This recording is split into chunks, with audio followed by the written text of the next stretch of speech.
प्रदेश भर में गर्मियों में बेहतर सप्लाई के लिए कई दावे किए गए थे, लेकिन फिलहाल बिजली सप्लाई का पावर मैनेजमेंट कमजोर नजर आ रहा है। शहरी और ग्रामीण क्षेत्रों में अघोषित बिजली कटौती और ट्रिपिंग की शिकायतें लगातार सामने आ रही हैं। ऊर्जा विभाग किस तरह से आगे की तैयारी कर रहा है ताकि उपभोक्ता परेशान न हो, इसको लेकर ऊर्जा मंत्री हीरालाल नागर से सच बेधड़क ने खास बातचीत की। ऊर्जा मंत्री हीरालाल नागर हमारे साथ मौजूद हैं। उनसे जानेंगे कि इस समर में क्या खास प्लानिंग है ऊर्जा विभाग वो किया है और अभी कर भी रहा है। सर, स्वागत आपका सच बेधड़क में। सबसे पहले मैं ये जानना चाहूँगा कि अभी चूंकि देखा आपकी जो एक नवाचार है, आप खुद विद्युत भवन जाते हैं और अधिकारियों की मीटिंग लेते हैं, उनसे फीडबैक करते हैं। किस तरह की समस्या है जो अब इस समर सीजन में वो देखने को मिल रही है, कितनी कटौती है वो हो रही है और उससे निपटने के लिए ऊर्जा विभाग के पास क्या प्लानिंग है? देखिए, जिस तरह से इस भीषण गर्मी में टेम्परेचर बढ़ा है और उससे डिमांड भी बढ़ी है, और निश्चित रूप से कुछ क्षेत्र ऐसे हैं, कुछ एरिया हैं जहां पर अगर डिमांड ज़्यादा है, लेकिन उसके अनुसार वहां पर हमारा जो चाहे वो प्रसारण तंत्र हो, चाहे वितरण तंत्र हो, उनमें हमें और सुधार करने की आवश्यकता है। निरंतर हम इस 1.5 साल से इस प्रक्रिया को आगे बढ़ा रहे हैं कि कैसे हम ट्रांसमिशन सिस्टम को मजबूत करें, कैसे हम हमारे डिस्कॉम के माध्यम से जो वितरण तंत्र की क्षमता बढ़ाएं। लेकिन काफ़ी कुछ हमने ठीक किया है। पिछले साल गर्मियों में जो हालात थे उसके मुकाबले अभी हालात में काफ़ी सुधार भी हुआ है, और हमारे पास पिछली बार जो सब बिजली उपलब्धता थी उसमें कहीं गैप था, वो गैप इस बार नहीं रख रहे हैं हम लगातार हमने पहले से पीपीए कर लिए।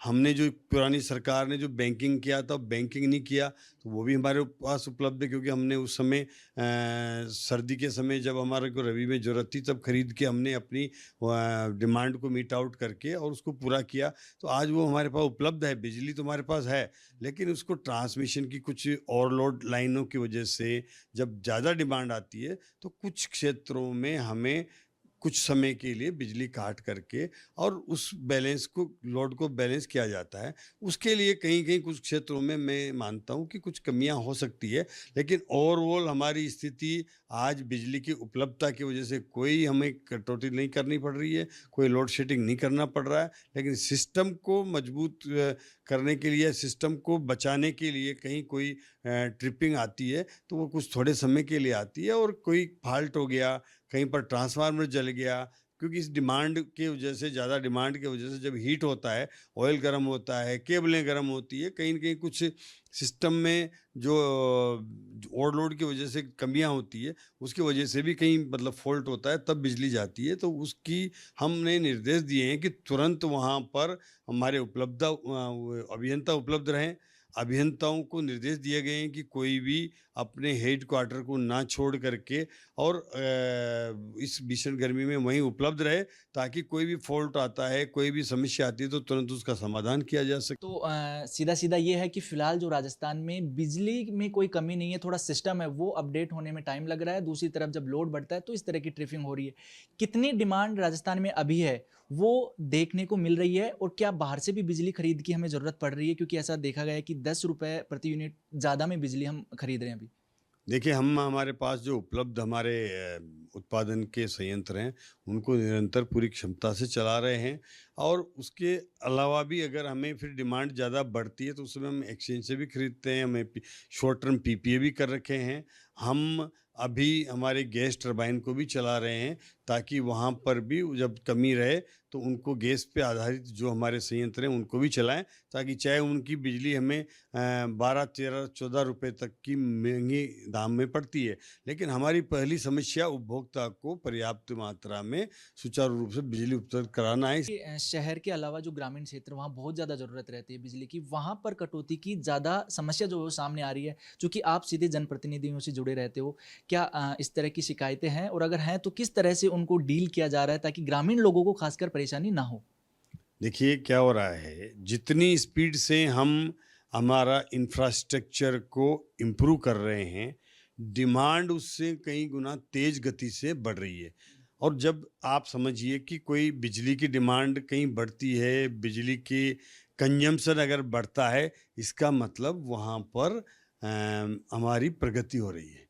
बिना बिजली की डिमांड बढ़े कोई ये कहे कि हमारा देश प्रगति कर रहा है तो ये संभव नहीं है। तो इस प्रगति होने वाले देश में उसी स्पीड के साथ हमारे देश के चाहे प्रधानमंत्री हो चाहे हमारे मुख्यमंत्री जी हो, हम उसी गति से और उससे कई तेज गति से हमारे नए संयंत्र स्थापित कर रहे हैं, नए सोलर प्लांट ला रहे हैं, नए नए हमारे चाहे वो बैटरी स्टोरेज ला रहे हैं, हम कुसुम सी ला रहे हैं, कुसुम ये ला रहे हैं, हमारे नए बिड आधारित प्लांटों की हम प्लानिंग कर रहे हैं। इन सब में समय तो लगेगा। इतनी कोशिशों के बाद भी विपक्ष जो है खासतौर पर नेता प्रतिपक्ष जूली और जो पीसीसी चीफ गोविंद सिंह डोटासरा परसों ही एक प्रेस कॉन्फ्रेंस कर कहे थे कि ऊर्जा यानी बिजली के लिए लोग त्राई त्राई कर रहे हैं लेकिन किसी का ध्यान नहीं है।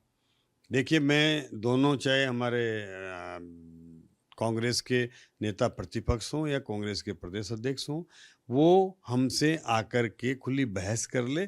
उनके समय में बिजली की उपलब्धता कितनी थी, कितनी उन्होंने प्रोडक्शन कर रहे थे, कितनी सप्लाई कर रहे थे, कितनी लागत आ रही थी।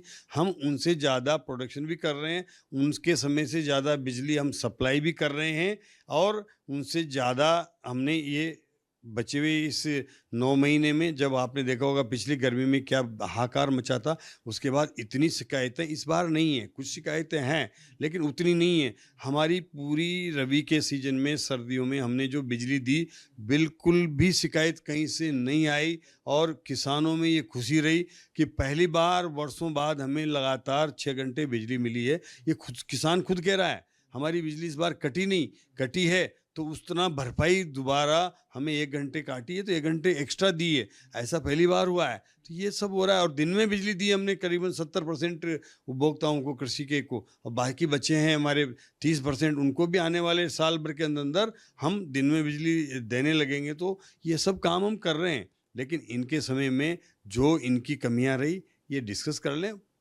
कुछ भी स्टेटमेंट आप पेपर में दे सकते हो, आप स्वतंत्र हो बोलने के लिए, लेकिन आपको अगर कंपैरेटिवली स्टडी करना है, कंपैरेटिवली आपको बहस करनी हो तो आप खुली बहस की मैं चेतावनी देता हूँ, आकर के बहस करें। एक आखिरी सवाल मंत्री जी, अभी देखा है चूंकि आज काफ़ी सुर्खियों में भी है, आपके विभाग के एक अधिकारी, जब उनसे पूछा जाता है कि 10,000 शिकायतें जयपुर में रोज आ रही हैं तो उनका जवाब था कि नहीं, मेरे पास फ़ोन नहीं आ रहा इसलिए मैं नहीं मानता। तो क्या इस तरह के स्टेटमेंट देना सही है?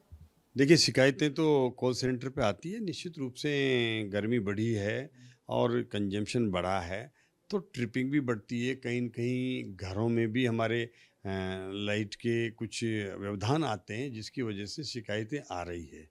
लेकिन इस बार 10,000 शिकायतें आ रही है। पिछली गर्मी में 50,000 शिकायतें आती थी, उसकी जगह 10,000 आ रही है।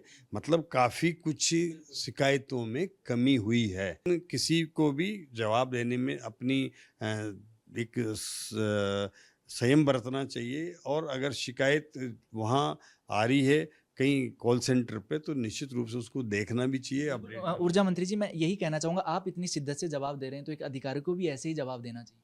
नहीं, जवाब भी देना चाहिए और अपना अपडेट भी रहना चाहिए कि कितनी शिकायतें आ रही है, कहाँ कहाँ बिजली में हमारी कमियां हैं, और कमी है तो उसको हम दूर करने का प्रयास कर रहे हैं। प्रयास पॉजिटिव करना चाहिए और उसमें मतलब हमारा ये प्रयास भी है कि जिस तरह से हम कोशिश कर सकते हैं, हर तरह से राजस्थान आने वाले समय में मतलब इतनी यहाँ अपार संभावनाएं हैं जिनके बारे में सोचा नहीं गया, वो सब अब आने वाले समय में पूरे देश को हब बनेगा। यहाँ से प्रोडक्शन करके, यहाँ उत्पादन करके पूरे देश की निगाहें राजस्थान पे है। तो उसको हम भी चाहेंगे कि हम खुद भी उपयोग करें उसका, ताकि हमारा प्रदेश भी विकास करे।